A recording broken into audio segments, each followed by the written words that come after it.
Oke, kembali lagi bersama saya Satrio Muhammad Alif, Salam GG. Ini sekarang kita sudah masuk ke pertemuan ke-9 setelah ujian tengah semester. Ya, semoga ujian tengah semesternya lancar ya. Dan materi sebelum ujian tengah semester harap tidak dilupakan karena akan terus terpakai sampai nanti kita ujian akhir semester. Jadi di pertemuan ke-9 ini kita akan membahas terkait sistem proyeksi. Setelah sebelumnya kita bahas mengenai sistem koordinat, ada geosentrik, ada toposentrik. Nah, sekarang pada bagian pertama dari pertemuan ke-9 ini kita akan bicara terkait sistem proyeksi.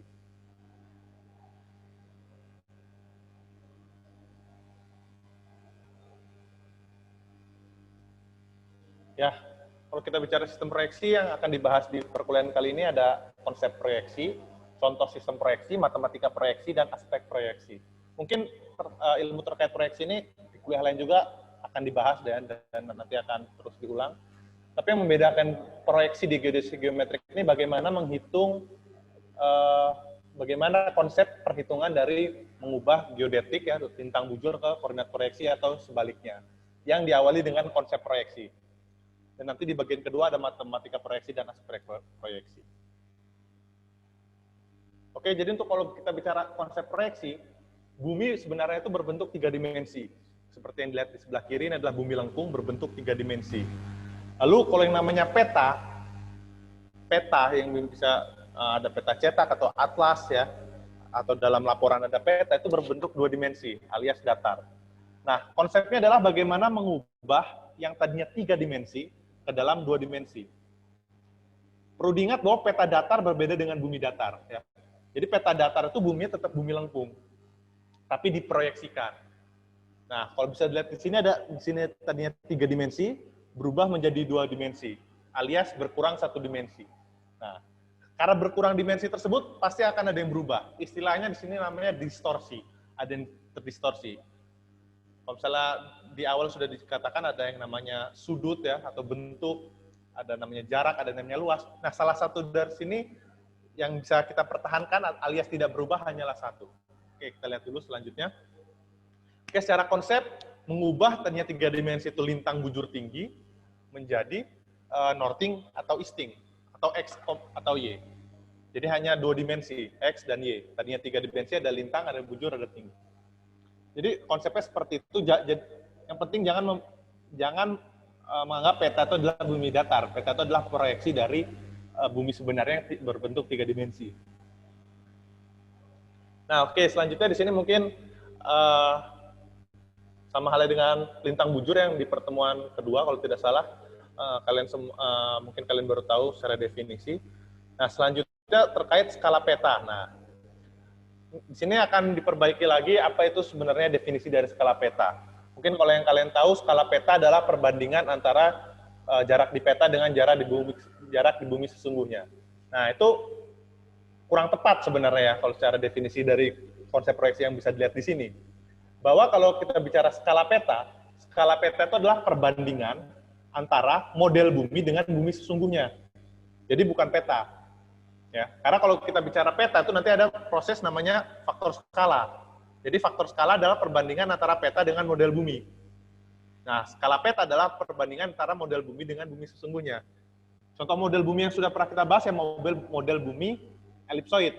Jadi kalau misalnya di skala peta yang 1/10.000, 1/1000 lah biar gampang ya, 1/1000, di model bumi atau di elipsoid sebesar 1 mili, maka di bumi sesungguhnya akan menjadi 1 meter. Nah, seperti itu ya. Jadi yang disebut skala peta itu perbandingan model bumi dengan bumi sesungguhnya. Nah, kenapa secara definisi kita seringnya dari bumi sesungguhnya langsung ke peta? Karena nilai faktor skala ini mendekati 1. Ya. 1,00 atau 1,1 atau 0,9 gitu ya. Jadi mendekati 1. Jadi secara praktis memang bisa diabaikan, tapi jika ingin teliti, ingin mendapatkan perhitungan yang tepat, ketika diketahui skala peta, misalnya di bumi sesungguhnya sekian, diberikan skala peta, jarak di peta berapa, harus mengetahui juga faktor skalanya berapa. Atau dibalik, di sini ada peta, kalian mengukur jarak di peta, jarak bumi sesungguhnya berapa, jangan langsung dikalikan dengan skala peta. Dikalikan dulu dengan faktor skala. Karena jarak di peta dengan di elipsoid saja sudah berubah. Ya. berubah dengan adanya faktor skala. Contoh lah, misalnya di peta 1 cm, di model bumi jadinya 1,01 cm. Ya.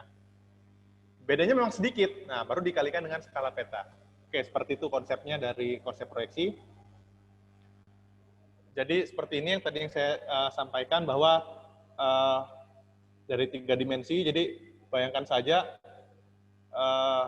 yang merah di sini adalah bidang datar ya, yang warna putih ini adalah bidang lengkungnya, bidang 3 dimensinya.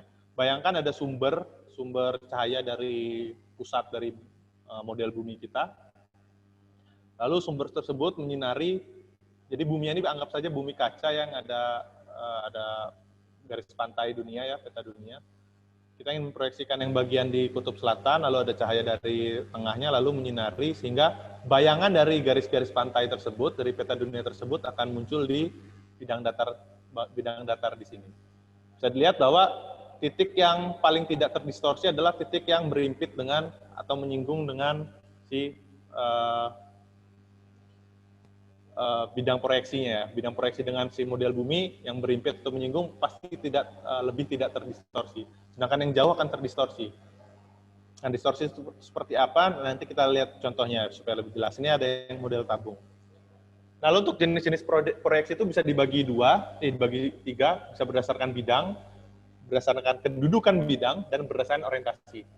Jadi bisa kombinasi antara ketiga ini.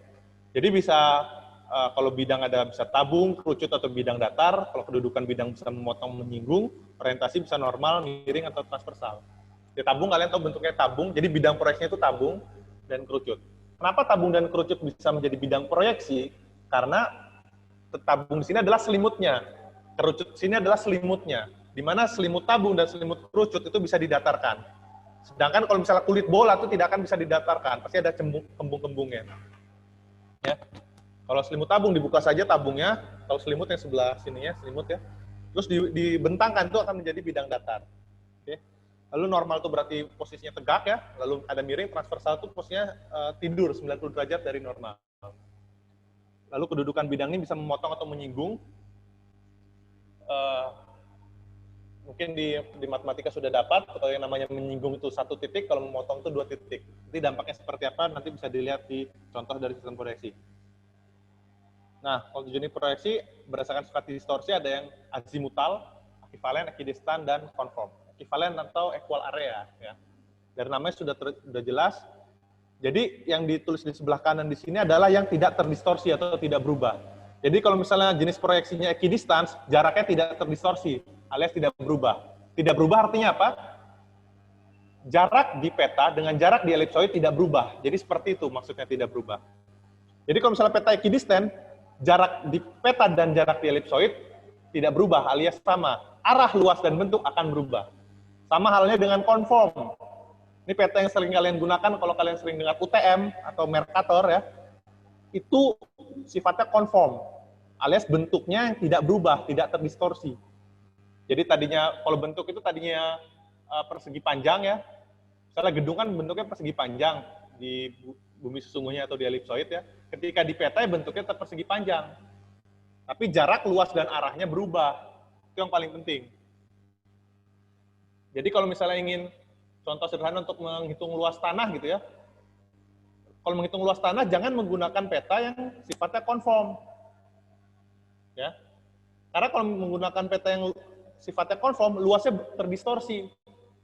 Jadi luas di peta dengan di elipsoid itu tidak sama dan itu bisa membahayakan kalau kita bicara tanah ya.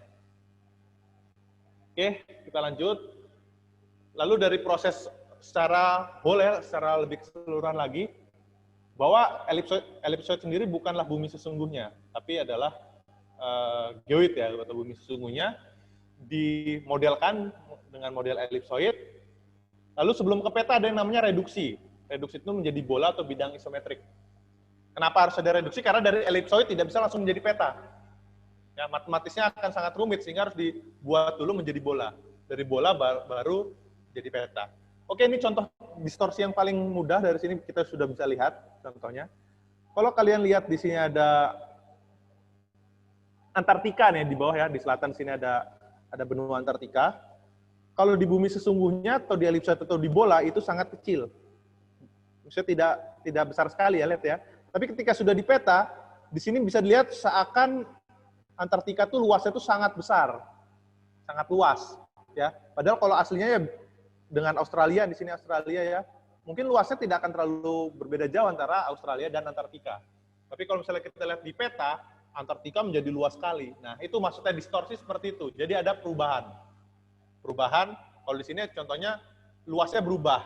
Ini contohnya ini peta Mercator ya. Bentuknya tidak ada yang berubah kalau dilihat dari sini ya. Australia bentuknya tetap sama, ya, tapi luasnya yang berubah. Kalau untuk peta seperti ini, peta conform. Nah, selanjutnya silakan dari yang sudah saya jelaskan, coba jelaskan kaitan proyeksi dan distorsi ya. Tadi kita bicara berulang-ulang, ada proyeksi, ada distorsi. Silakan jawab di link yang tautan yang tersedia atau isi di kolom komentar di bawah. Oke, kita lanjut lagi. Nah, di sini ada contoh-contoh sistem proyeksi. Ada yang sering digunakan, ada yang jarang ya. Jadi kalau di sini kita bicara tadi hanya proyeksi, kalau di sini sistem. Sistem itu sudah ada ketentuannya. Ya. Nanti di sistem proyeksi itu ada namanya zona-zona. Contohnya ya kalau lebar zona 6 derajat itu sudah ditentukan lebar zona 6 derajat ya. Itu seperti apa nanti akan saya ulangi lagi karena ya mungkin nanti kalian ada yang menanyakan itu kenapa lebar zona 6 derajat gitu ya.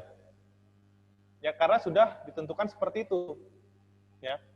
Ditentukan oleh manusia, jadi tidak ada alasan lain selain karena ditentukan oleh manusia sendiri terkait sistem ini. Nah, ini contoh yang paling sering digunakan ya Mercator dan UTM ya. Di BIG dan BPN dan di peta laut itu Mercator dan UTM yang paling sering digunakan, terutama di Indonesia ya karena di ekuator itu kenapa nanti kita bisa lihat. Ini ada contoh yang lain, contohnya ada Albers dan Lambert. Nah, kita lihat sini ada contoh dari model bumi dari bidang isometrik tadi atau bola.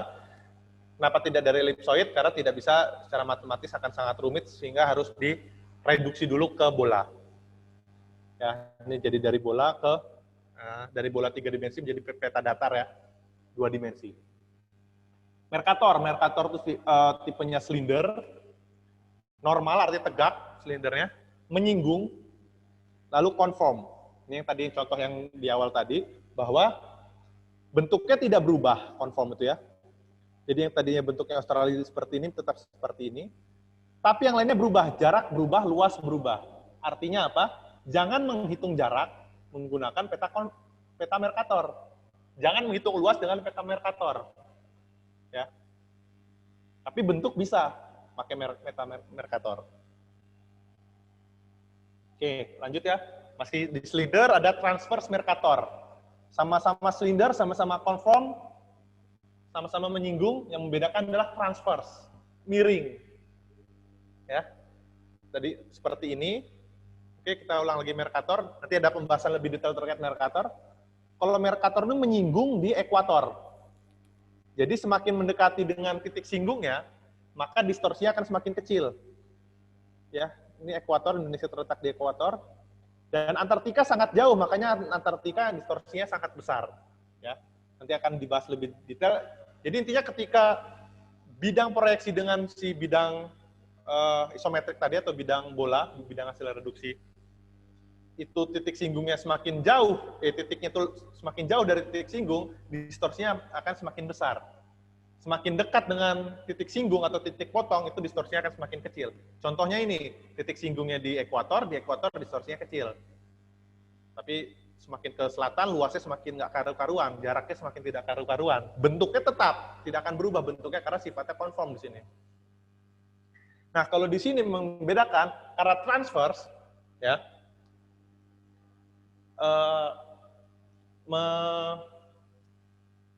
menyinggungnya itu bukan di ekuator, menyinggungnya di salah satu meridian.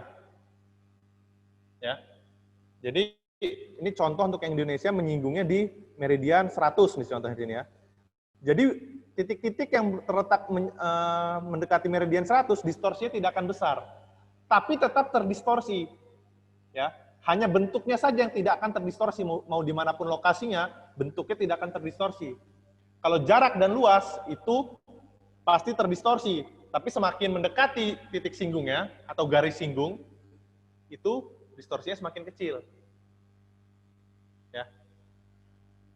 Oke. Nanti juga ada pembahasan lebih dalam terkait transfer Mercator. Dan sini ini cuma sekilas saja karena memang tidak akan dibahas lebih dalam lagi di sini. Ada yang namanya plate carry. Plate carry ini cylinder dan equidistance. Nah, kalau kita pakai ini kita bisa menghitung jarak karena jaraknya tidak berubah. Kita bisa menghitung jarak di peta itu sama dengan jarak di model bumi. Jadi tidak akan berubah dengan plate carry. Tapi bentuk berubah. Ya. Oke, selanjutnya ini ada yang cylindrical equal area, itu ekuivalen, luasnya yang tidak berubah. Jadi kalau mau menghitung luas tanah, luas wilayah menggunakan peta seperti cylindrical equal area. Jadi tinggal misalnya mau menghitung berapa sih luas Pulau Sumatera gitu ya. Jangan menggunakan yang tadi, jangan plate carry atau Mercator, menggunakan cylindrical equal area. Biasanya yang silinder ini bagus untuk wilayah ekuator ya, karena menyinggung atau berpotongan itu di wilayah ekuator. Nah, selanjutnya kalau yang kerucut. Nah, sekarang kerucut sekarang ceritanya. Kalau kerucut itu bagus untuk wilayah lintang menengah. Karena menyinggung dan memotongnya itu di sekitar wilayah lintang menengah. Ya, lintang menengah itu kalau negara ya negara-negara Eropa, negara Jepang, gitu, Cina, Arab, gitu, Amerika itu lintangnya lintang menengah. Ya, ini kerucut ya. Jadi kalau tadi silinder itu bagus wilayah ekuator, kalau Lambert itu untuk lintang menengah. Ya, antara ekuator dan kutub lah itu lintang menengah ya. Itu bagusnya pakai kerucut. Ini contohnya kerucut yang konform, bentuknya tidak berubah, itu Lambert. Jadi Pulau Afrikanya tetap bentuknya seperti ini, tapi luas dan jaraknya berubah. Ya, kalau kalian lihat di sini, Afrikanya jadi terlihat luas sekali ya. Nah, jadi jangan menghitung luas pakai proyeksi Lambert. Nah, ini ada kerucut dan ekivalen. Nah, ini boleh menghitung luas pakai ini. Kalau dilihat tuh, Afrikanya tetap luasnya, tapi bentuknya berubah. Ya, jaraknya juga berubah. Oke. Bentuk berubah itu seperti apa sih? Bentuk berubah itu tidak ekstrim ya, tidak tadinya persegi panjang jadi lingkaran, tidak, itu ekstrim sekali. Tadinya persegi panjang jadi jajar genjang, itu bentuknya sudah berubah. Ya. Dari segitiga sama sisi menjadi segitiga tidak sama sisi, itu udah berubah bentuknya ya. Oke, ini ada kerucut equidistance, bentuk dan luas berubah, jaraknya tetap. Jadi kalau di lintang menengah, nanti atau kalian lanjut kuliah di Eropa gitu atau di Jepang, ingin menghitung jarak, gunakanlah sistem proyeksi yang kerucut dan equidistant, ya, conic equidistant. Dan sini ada yang azimutal atau yang menggunakan bidang datar. Nah, kalau bidang datar ini bagus untuk wilayah yang kecil. Negara, kalau negara yang pulau atau bukan negara kayak provinsi atau misalnya pulau-pulau kecil gitu ya. Jadi yang wilayahnya kecil. Ya. Sini contohnya Lambert azimutal bidang datar, ekivalen dan azimutal. Artinya luasnya tidak berubah, tapi jarak dan bentuk berubah. Ya. Oke, itu saja. Jadi itu jenis-jenis sistem proyeksi jadi contoh. Nanti untuk Mercator dan TM akan dibahas lebih detail lagi. Dan di sini ada sedikit pertanyaan yang bisa diisi di tautan yang tersedia atau isi di kolom komentar. Jelaskan sistem proyeksi dengan sistem sifat distorsi ekivalen. Nah, itu bagaimana dan contohnya seperti apa? Ya, mungkin itu saja ya sebenarnya untuk yang pertemuan ke-9 bagian pertama. Nanti kita lanjut lagi di bagian kedua.